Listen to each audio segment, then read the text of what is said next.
Hey guys, now that I have finally finished my first playthrough of Elden Ring, I thought it would be fun to revisit a video I made 2 years ago where, as you can see, it was titled I Don't Like Elden Ring and I Won't Be Playing It Anymore, but it's good. And in this video, I don't worry, you can watch it, it's on the channel if you want to, but I watched it for you so I can kind of summarize a lot of my points. But in this video, I talk about my issues with Elden Ring and why I wasn't going to be playing it anymore. I hadn't touched Kaled. I only played for 8 hours. I had done like the bottom part of the map, the most south side, with the guy that gives you like the Game of Thrones sword, and then I had beat Margaret, and that's essentially where I called it. I did a lot of the caves and stuff like that, but it's essentially where I had called it. And I had just decided it wasn't really a game for me. Obviously, now with the DLC, I've revisited it, completed it. I did practically every single thing in my playthrough. I was finished off at level 160, I think, and 65 hours in, just totally ready for the DLC now. And now I've even started a second playthrough where I'm about like 12 hours in. So, I've definitely put in a lot more time now. And I thought it would be kind of fun to just revisit a lot of those complaints and see if I was wrong or not back then. So, one of my biggest complaints about the game back then was that it felt like there was a lot of wasted time as I was riding my horse from one point to another.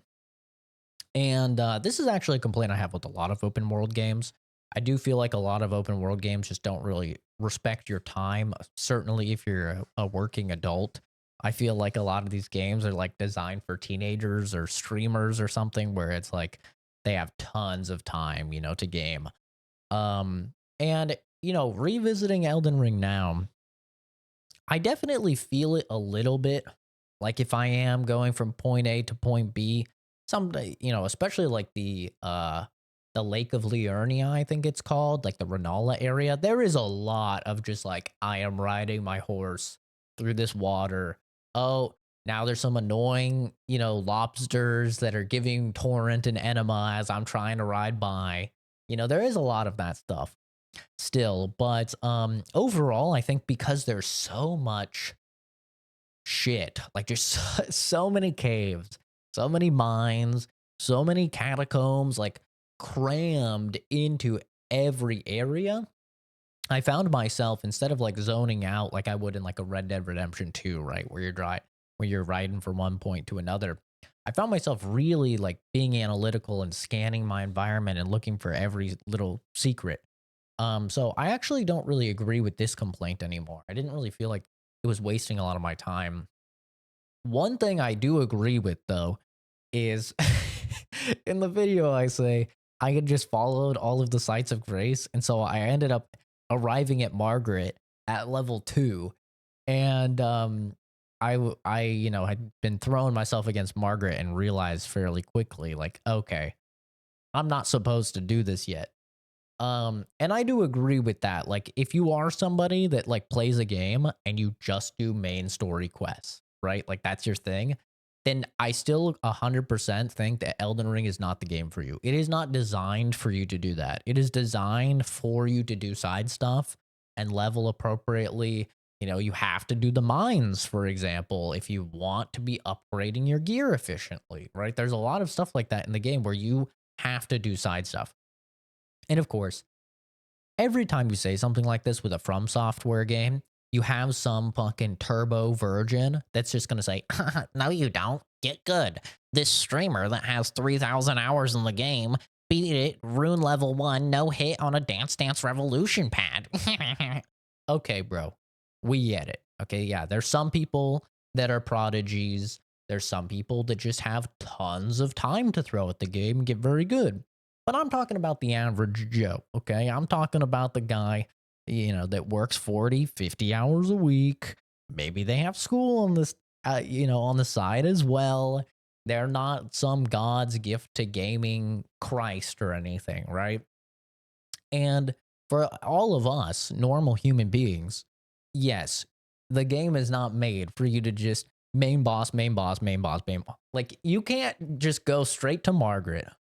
If you're an average Joe, straight to Margaret with your level 1 weapon and class. Technically, you'll be like, level 10 or whatever. Um, so like when I say I was level 2, I just meant I had leveled up once. But like, you can't just go Margaret and then just go all the way through to Godric and then just go all the way through to, I would say, like Renala, right? And then go to Radon. Like, you're gonna get smacked. You have to do that side stuff. You have to be exploring. You have to be upgrading your weapons and stuff like that. And that is something that's more unique to Elden Ring than other FromSoft games. If you just naturally play through like Bloodborne and stuff, you'll be perfectly powerful enough. You don't even have to do any chalice dungeons. You don't have to explore any optional areas. You'll be perfectly powerful enough to do everything. And that's not really the case in Elden Ring. So I understand that, but I also don't really think it's a bad thing because a lot of the side content is pretty good. Like Millennia is entirely side content, Moog is entirely side content, and those are really good fights, in my opinion. Um, Another complaint that I had 2 years ago was that a lot of the general quality of boss in a FromSoft game was up here, and then in Elden Ring, it was like significantly dropped, down here. And now after playing, like fighting almost all of the side bosses, doing practically every single thing in the game, I have to agree. I do think the quality of boss is significantly lower. But here's the thing. Also, we have to be realistic. Like, we it's very unlikely. I'm not saying it's impossible, but it's very unlikely to have like 165 unique bosses or whatever this game has and have every single one be a banger, you know? But I think they could have done some more stuff with the bosses. A lot of the bosses at the end of caves or at the end of mines and stuff like that is like, hey, here's a clean rot soldier. And early on in the game, you're like, okay, you beat him. And then later in the game, it's like, okay, here's two clean rot soldiers. You're like, okay, whatever. Here's a Godskin Noble. Okay, cool. This is a cool fight. Here's the same Godskin Noble and the same Godskin Noble and the same Godskin Noble. It's like, okay, wait, I've fought these guys like 5 times already. There's a lot of reusing and a lot of like, okay, this is a normal enemy, but now we're just gonna make it a boss. And that's not really a thing in From Software games. I mean, Dark Souls 2 is kind of the exception because that game is full of shitty bosses. But in like I've been playing through all of them in Dark Souls 1 and Bloodborne, like the quality of boss is very high, and then there's maybe one or two stinkers, right? So the stinker to banger ratio is very heavily banger sided. And in Elden Ring, I don't think that's the case. I think there's a lot more stinkers than bangers, but there are bangers. Like I really like a lot of the main bosses. I think I like all of the main bosses other than the beginning of Radon's fight. I don't like the whole awkward, like he's shooting you with arrows while you're trying to summon people and stuff. I don't really like that part of the fight. I think that's a little tedious and annoying. I don't like gimmick fights, so I don't like Rykard the same way I didn't like the giant fight in 3 or against the manta rays and demon souls. I'm not really a fan of gimmick fights, so I'm not the biggest fan of Rykard. Um, Renala I do think is kind of boring, to be entirely honest, but everyone else I think is like really good. Like, and some of the side bosses are entirely optional, like Estelle, for example, are like really good. Oh, Fire Giant. Fire Giant is trash as well. I was not a fan of Fire Giant. Um, he just bugs out a lot in his area. Like one time I had him just roll like 10 times in a row, and he got caught in this little like defilade, and he was just rolling left and rolling right in the little defilade. So like I couldn't even go in to attack him, or else he just like instantly rolled and I, lost 60% of my health or whatever. So I wasn't a fan of Fire Giant either, but I do think there's banger boss fights for sure. But I do kind of agree with me from 2 years ago that like the overall banger to stinker ratio, it's more stinkers in Elden Ring. And this was a fear of mine even just going into the game once I found out it was going to be open world. And so it was kind of like a valid criticism now, even after playing through all of them, you know. But the good thing is, in my opinion, is that player power in Elden Ring, assuming you're like not retarded and you make a decent build, like player power is insane in Elden Ring. Like it is way higher than any other game that they've ever done. Um, like it's actually insane. Like for example, in like every game has kind of an overpowered, build. Like Dark Souls 1 is like hexes, right? That shit's OP.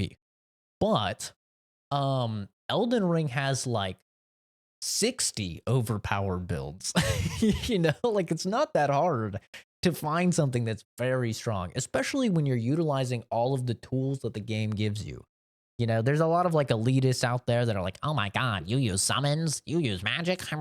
Yeah, bitch, they put it in the fucking game for a reason, And so like player power is very high in Elden Ring, especially once you like get a good summon. So fighting these like kind of shitter bosses or whatever is not that big of a deal when you have a mimic tier that you can spawn and you can just wipe that shit out in like a second. Even if you're under leveled, like you can just absolutely ass blast a lot of the stuff due to summons. And that's even if you don't want to use mimic tier, even when I was using a fucking just the wolves, it's like it trivialized a lot of the fight, right? And that's like the first summon you get or one of the first summons you get. So um, I think it's not that big of a deal just because player power is so high. And I actually think that that's why a lot of the fights work in Elden Ring. Like Millennia would not work in Dark Souls. I don't think she would work in Dark Souls because like the concept of an enemy that does that much damage, is that fast, has a one hit like insta win move with waterfowl dance, and that has two phases and that heals when they hit you. I don't think that that would work at all in Dark Souls. Yes, there are some people that would be able to do it. Absolutely. You know, we already went over that. But I think for the average Joe, that would be a very hard fight. However, because we have summons and so much crazy magic and so many crazy ashes of war and stuff like that in Elden Ring, um, and because it's like so late in the game where like your player power is like insane, um, it's not that bad. It's actually not that bad. Like I died like 4 or 5 times to her, I think. It really was not that bad. So I think like a thing that I did to myself 2 years ago is I went about it with that elitist mindset. I went about it with like, I'm going full strength.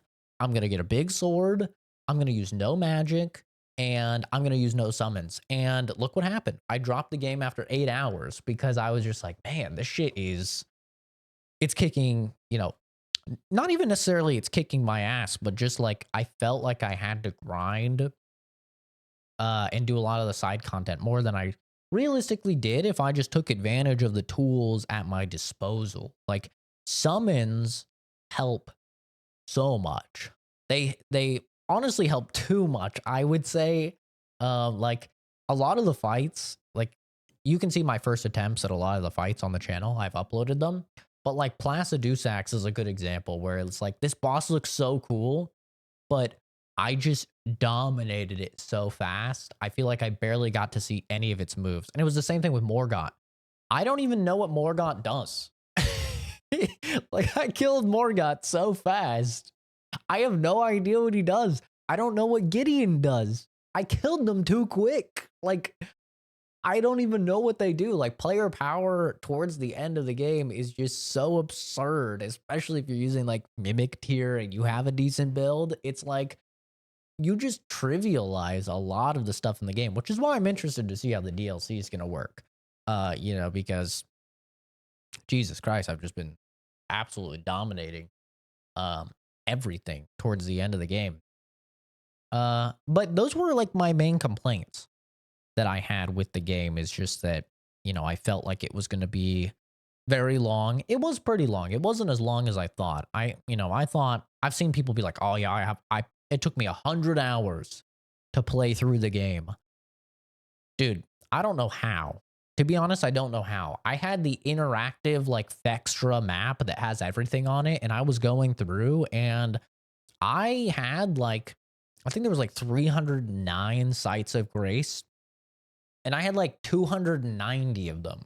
Like, so I had done the vast majority of the content in the game, the vast majority of, the dungeons and the catacombs, because I wasn't, like, going into a dungeon, getting the site of grace, and leaving.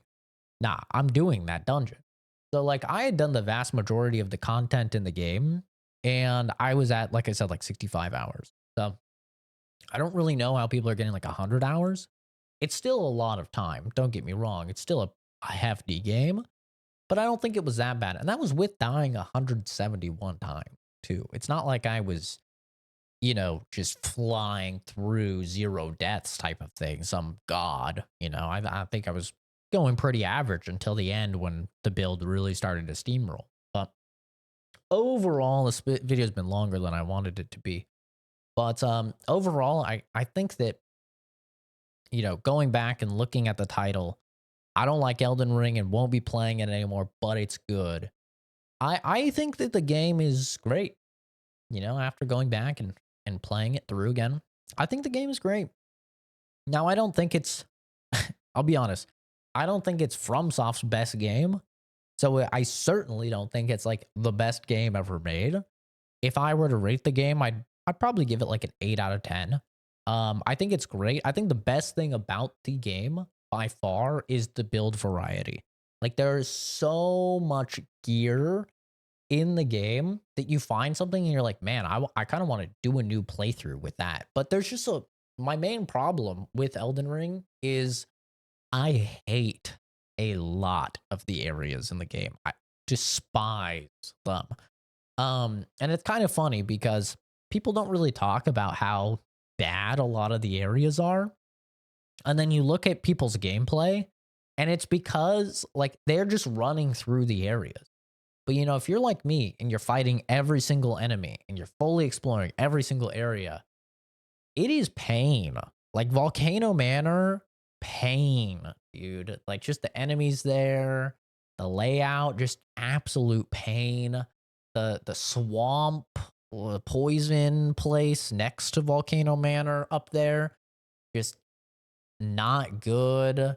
I did not like the Haligtree area. I thought visually the Haligtree area was very good, but like just going through that area, AIDS. I thought the giant area was very annoying a lot of the time as well. Kaled, AIDS. Oh my god, I hate Kaled. The swamp of Lake of Rot, AIDS. Like there's so many bad areas in the game. Even just like going through Renala's area and having all those sorcerers just like pretty AIDS. Or all those zombies, when you first get there that are grabbing you, like just there's like a lot of really bad areas in Elden Ring. And playing through some of the other games like Dark Souls 1 and Bloodborne, it's like there are in practically every FromSoft game, there's like at least like that one area, where you think about it, you're like, oh God, that area is terrible. It's usually a poison swamp. And I think Elden Ring has a lot of those areas where it's like, ah, God, like, it's not that bad when you just run through it, which is what a lot of people end up doing. But when you actually are taking the time to fully explore and fight every single enemy, it's like, dude, this is just not it. And that's my main complaint with Elden Ring, I would say, along with, the reused bosses and stuff like that. So overall, like, I'd give it like a solid 8 out of 10. I think it's a great game. But yeah, I am very excited for the DLC. I'm excited to see if they add more AIDS areas or, from everything I've seen of the DLC and the previews and stuff, it looked like the areas were pretty fair. It didn't look like there was just like a bunch of annoying enemies always attacking you and spamming you. It didn't look like there was, a bunch of status effects building up on you and stuff like that. So, I mean, we'll see when we go into it, but I'm sure we're all going to be getting our asses handed to us for the apparent 30 or 40 hours that this DLC is going to take, which is insane. But anyway, first ranting video in a while. And I just wanted to rant about some Elden Ring. So thanks for watching. Have a fantastic rest of your day, everybody. And I'll see all of you in the next video or stream Rooney. Bye bye.